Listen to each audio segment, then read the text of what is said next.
后来婚姻未了，大属6轻的外包商新冠病毒的体检，顶礼拜4开始，伫未了高中办理。即个这个体检是属于企业体检，费用应该由头家这边来负担。也毋过说传出讲有头家人要求员工都要家己出钱。县政府讲，这条费用劳资双方若敲袂好势，因会当来协调。未了6轻厂15号开始进行员工的全面体检，宣布6月24号开始，所有的人员拢要有6月初10了后的快筛阴性证明才会使入去。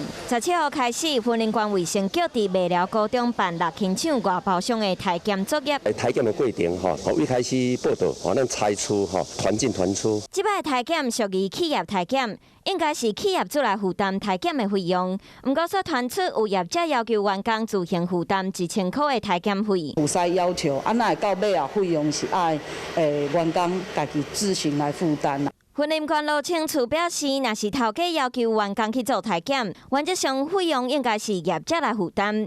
整个员工都是企业的一个非常重要的一个资产，相信这些有正常营业的这些企主愿意来做这样子的一个帮员工做快筛的一个检查。